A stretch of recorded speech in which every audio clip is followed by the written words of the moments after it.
Bienvenue dans J'envoie. Je suis Florence Hugui, podcasteuse très en herbe et fondatrice de Filigrane, une société dédiée à la formation et l'accompagnement des adultes ainsi qu'à l'écriture de récits de vie. Aujourd'hui, le titre de l'épisode est « Ce que tu ne sais pas de moi ». C'est donc là que je suis supposée vous révéler mes secrets d'alcôve, mes coulisses improbables ou mes vieux dossiers que je croyais bien enterrés. Vous apprendriez des trucs fous sur ma passion pour l'amour est dans le pré, par exemple, coming out toujours un peu délicat, ou sur quelques ombres un peu plus sérieuses dont, honnêtement, je ne crois pas qu'elles aient leur place ici. J'ai donc choisi de vous parler de la fenêtre de Johari, qui parle non seulement de mes zones d'ombre, mais aura le grand avantage de vous faire réfléchir sur les vôtres.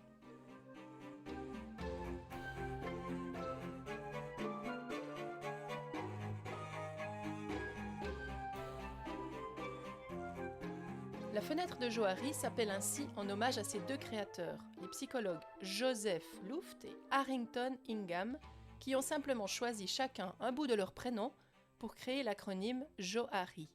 J-O-H-A-R-I. C'est un outil d'introspection très simple qui permet de discerner à la fois ce qu'on montre de soi, ce qui est public et ce qu'on dissimule. Parfois, même pour soi-même. Et surtout, on s'intéresse aussi à comment les autres nous voient, ce qu'ils perçoivent de nous. Et là, c'est tout de suite moins évident, mais beaucoup plus passionnant, non ?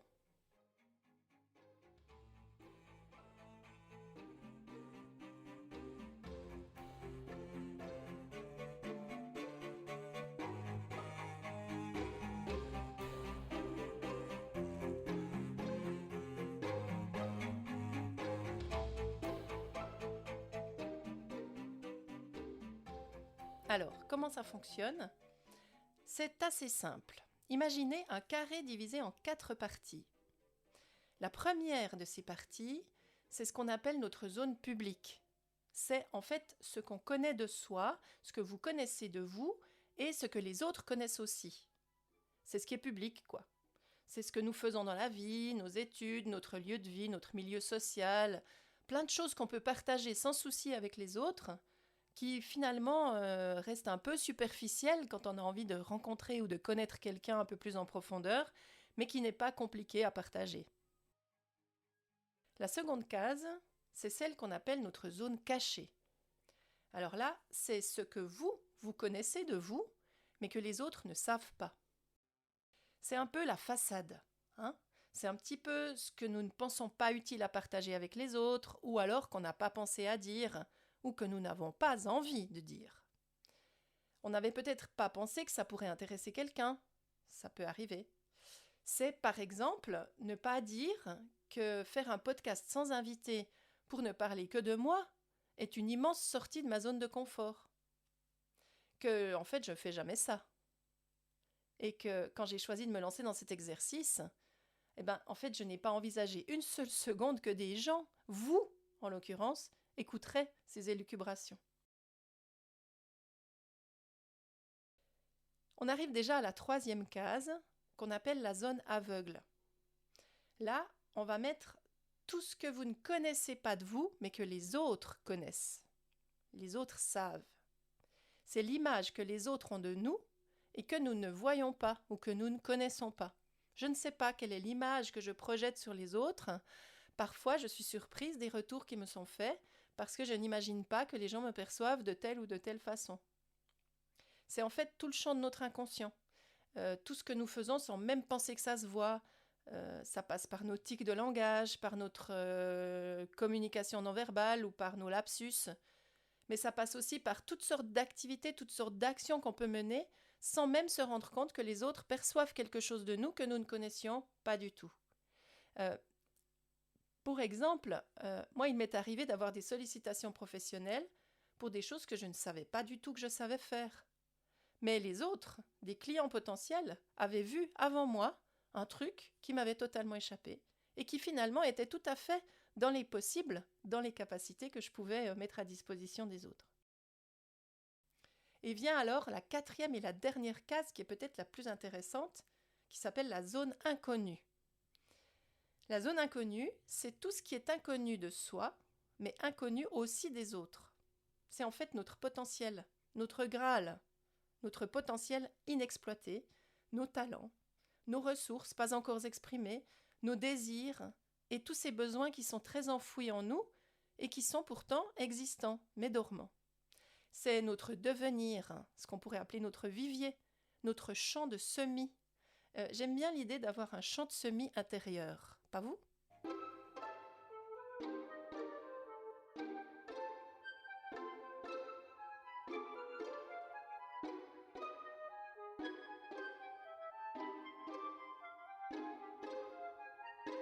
Mais à quoi ça sert de classer ou de se classer en 4 cases, comme si nous étions un vulgaire bœuf de boucherie, avec toutes ces parties bien identifiées, plus ou moins bonnes et plus ou moins consommables.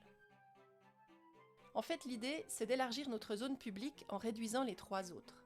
Parce qu'on s'est rendu compte que quand la matière des unes se transvase dans la première, ça nous donne plus de confiance en nous, ça nous donne plus de foi en nous-mêmes et ça renforce très clairement l'estime de soi.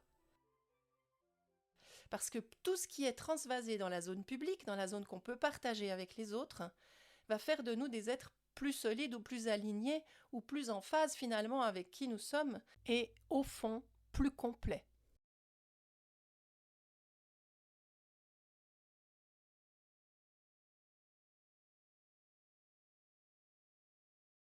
Ma zone aveugle, elle diminue quand je suis capable de m'exposer avec ce podcast par exemple. Vous ne semblez pas le trouver trop pourri, c'est un vrai soulagement pour moi, alors que pour vous c'est peut-être une évidence. Ça ne veut pas dire que je ne supporte pas la critique, hein. Ça veut dire qu'en s'exposant, on en reçoit forcément, et qu'on est peut-être capable de l'accueillir ou parfois pas, ça dépend de ce qui nous est renvoyé. Mais l'accueillir ou faire quelque chose des critiques constructives ou des critiques utiles qu'on pourrait recevoir, c'est aussi être en zone de progression, c'est être en situation d'apprentissage en réalité, grâce au regard des autres, donc à votre regard. Et donc j'apprends grâce à votre regard, grâce à vos critiques, grâce à vos retours. Et vous savez, en fait, je ne suis jamais obligée de prendre toutes les critiques. Je peux choisir celles qui me parlent, celles qui me parlent moins, celles qui ont du sens pour moi, celles qui en ont moins. Alors je prends celles que je peux comprendre, puis les autres, je les garde dans ma poche. Parce que parfois, elles sont encore issues de ma zone inconnue, et ça vaut peut-être la peine de garder ces éléments-là pour les ressortir à un moment où on peut les comprendre, où on pourra leur donner du sens.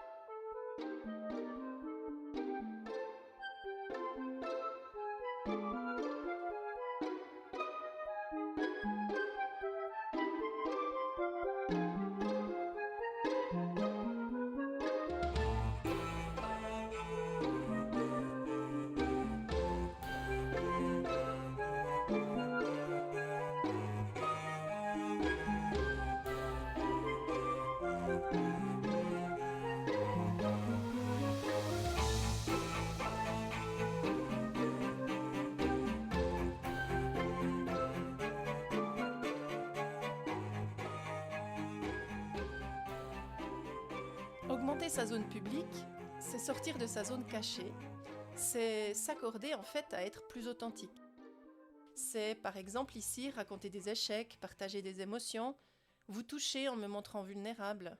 C'est un gros exercice pour moi, mais je sais aussi que toucher l'autre ne se fera que grâce à des récits où je me mets moi-même en situation de sensibilité. Et que cette zone sensible fait que nous sommes de nouveau en contact, nous sommes de nouveau en lien, et que c'est là que se passe la vraie rencontre en réalité. N'est-ce pas ? Alors, soyons clairs, hein. Notre jardin secret, on va continuer à le cultiver, n'est-ce pas ? Pas du tout obligé de tout dire dans cette zone publique, c'est à nous de choisir toujours, à tous les moments de notre vie, choisir où est-ce qu'on pose le curseur. Alors, tout ça va nous amener à transformer notre zone inconnue également en zone publique. Parce que sortir de sa zone de confort, c'est aussi se découvrir des talents qui étaient ignorés, des ressources qui étaient endormies. Ça permet de se rencontrer autrement, de se voir différemment, d'être parfois un peu étonné de soi. En fait, c'est exactement ce que nous faisons avec l'approche narrative dont je vous ai parlé au premier épisode. C'est se dire « je ne suis pas ce qui m'arrive, je suis ce que je suis capable d'en faire ». Je ne suis pas ce qui m'arrive, je suis ce que je suis capable d'en faire.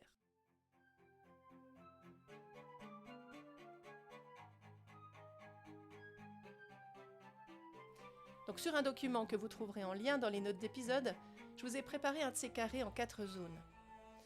Ainsi, vous allez pouvoir vous amuser un peu à décortiquer ce qui vous constitue, augmenter votre zone publique au détriment des 3 autres zones qui pourront ainsi alimenter cette zone publique qui vous donnera petit à petit, peut-être à travers vos expériences, plus de confiance, plus de force, plus d'estime de vous-même. C'est en tout cas tout ce que je nous souhaite.